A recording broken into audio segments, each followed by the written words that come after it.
నెల్లూరు జిల్లా పొదలకూరు మండలం తోడేరు పంచాయతీ పరిధిలో నూతనంగా నిర్మించిన కాకాని రమణారెడ్డి స్టేడియంకు శుక్రవారం రాష్ట్ర వ్యవసాయ శాఖ మంత్రి కాకాని గోవర్ధన్ రెడ్డి ప్రారంభోత్సవం జరిపారు. అనంతరం ఆయన ఈ స్టేడియంలో ఆడుదాం ఆంధ్ర క్రీడలను ప్రారంభించారు. ఈ సందర్భంగా ఏర్పాటు చేసిన సమావేశంలో ఆయన మాట్లాడారు. 1999లో ఈ ప్రాంతానికి శాసనసభ్యునిగా ఓటు వేయమని కోరడానికి వచ్చినప్పుడు స్థానికులు కొందరు స్టేడియం నిర్మించాలని కోరారని తెలిపారు.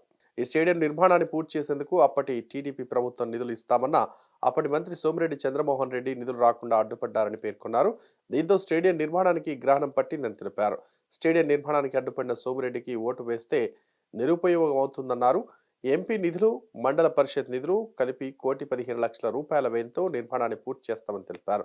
స్టేడియం నిర్మాణానికి స్థలం సేకరించి ఇచ్చిన తన తండ్రి కాకాని రమణారెడ్డి పేరు పెట్టేందుకు తీర్మానించిన ప్రతి ఒక్కరికి ధన్యవాదాలు చెప్తానన్నారు.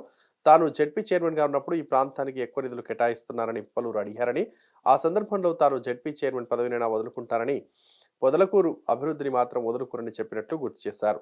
స్టేడియంలో 30,00,000 రూపాయల వ్యయంతో వాకింగ్ ట్రాక్ ని ఏర్పాటు చేసినట్టు తెలిపారు.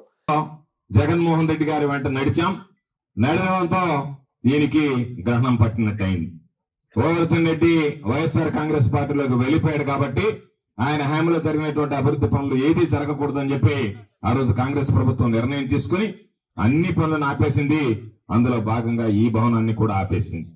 దీనితో పాటు పక్కన ఉన్నటువంటి మనం ఏదైతే అంబేద్కర్ భవనం అనుకున్నామో, దాని పక్కన జగ్జీవన్ రామ్ భవనం అనుకున్నామో, ఆ భవనాలను అన్నిటిని కూడా ఆపివేయడం జరిగింది.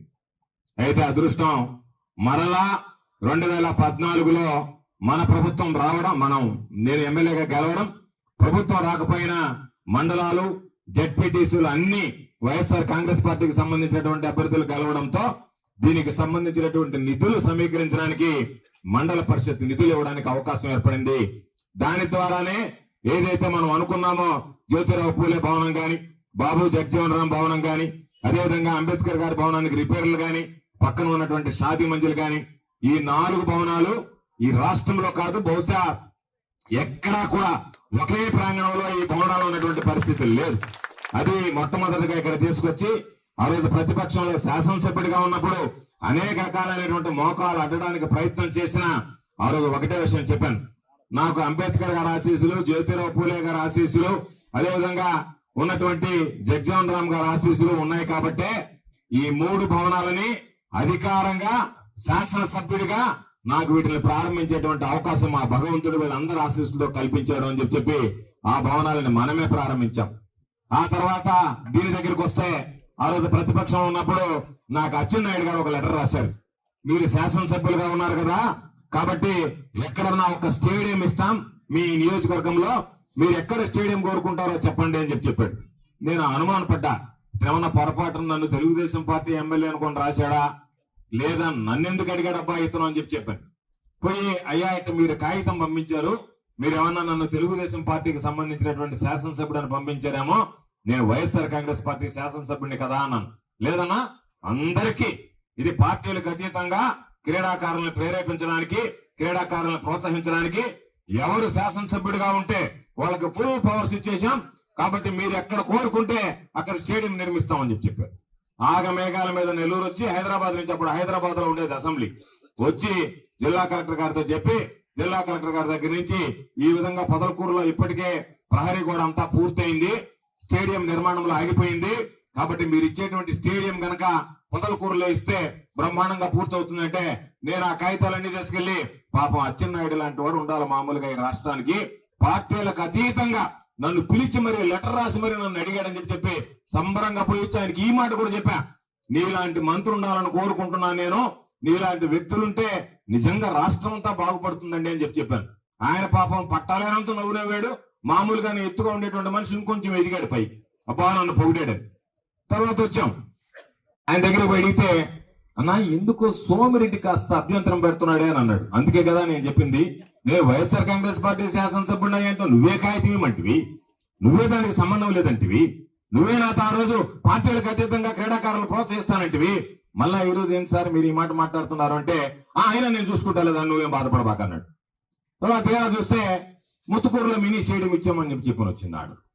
మళ్ళీ పోయి అడిగాను నేను, అయ్యా నువ్వు ముత్తుకూరులో ఇస్తే నాకేం అభ్యంతరం లేదు, అది కూడా నా నియోజకవర్గంలో ఉందే, పొదలకూరులో సగంలో ఆగిపోయింది, దానికి సంబంధించి ఇవ్వమంటే పాపానా నువ్వు ఎస్టిమేట్ తెచ్చి నేను ఇస్తానన్నాడు. పాపం అధికారులకు చెప్పడం, అంచనాలు తయారు చేయడం, తీసుకెళ్లి ఇవ్వడం స్టేషనరీ దండగైంది తప్ప పని ఒక్క ఇంచు కూడా కదిలినటువంటి పరిస్థితి లేదు. కాబట్టి నేను మిమ్మల్ని అందరినీ కోరుకునేది, ఇక్కడ సగంలో ఉన్నటువంటి స్టేడియం ని పూర్తి చేయడానికి మనసు రానటువంటి సోమిరెడ్డికి పొదలకూరు మండలంలో ఒక్క ఓటు వేసినా సరే తెలుగుదేశం పార్టీకి సోమిరెడ్డికి అది మురిగిపోతుంది, చలన ఓటుగా తయారవుతుంది అనేటువంటి విషయాన్ని మీరు గుర్తుంచుకోండి. ఈ ప్రాంతంలో నువ్వు నిర్మించాలనేటువంటి ఆలోచన చేసి ఈ ప్రాంతంలో స్టేడియం సగం వరకు వస్తే దాన్ని ఆపి నేను ముత్తుకూరులో నిర్మిస్తానని చెప్పి పోనీ ఆ ముత్తుకూరులో నిర్మించాడా అంటే అక్కడ ఆలేదు, ఫౌండేషన్ వేశాడు ఎన్నికలకు ముందు. అంతే తప్ప ఎక్కడ ఈ నియోజకవర్గానికి సంబంధించి ఒక్క క్రీడా మైదానం కానీ ఒక్క ఇది లేదు. అందువల్ల ఈ రోజు దానికి సంబంధించి మరలా అయిన తర్వాత దీని మీద ప్రత్యేకమైనటువంటి దృష్టి పెట్టి ప్రభుత్వాన్ని నిధులు అడిగాం. ప్రభుత్వం నుంచి నిధులు రావడం కాస్త ఆలస్యమైంది. అందుకని దాదాపుగా ఆ రోజు 35 లక్షల రూపాయలు. ఈ వీడియో కనుక నచ్చినట్లయితే please like and share and subscribe. Hit TV presents like, share, comment. TV వాళ్ళకు కూడా నేను ఒక సర్ప్రైజ్ ఇద్దాం అనుకుంటున్నాను. మీరు మాత్రమే జెస్సీ ఎందుకు అయ్యారు? ఇలాంటి అమ్మాయిలకి పిలవడానికి బాగుంటుంది. చందు సాయికి like you and have a జనాలకి ఒక పేరు నచ్చిందంటే దీనికి ఒక ప్రాసెస్ ఉంటుంది. ఎందుకు ప్రాసెస్ డైరెక్ట్కి వెళ్ళిపోదాం. ఏదైనా ఒకటి మర్చిపోయినావా నువ్వు? ఏం మర్చిపోయావు?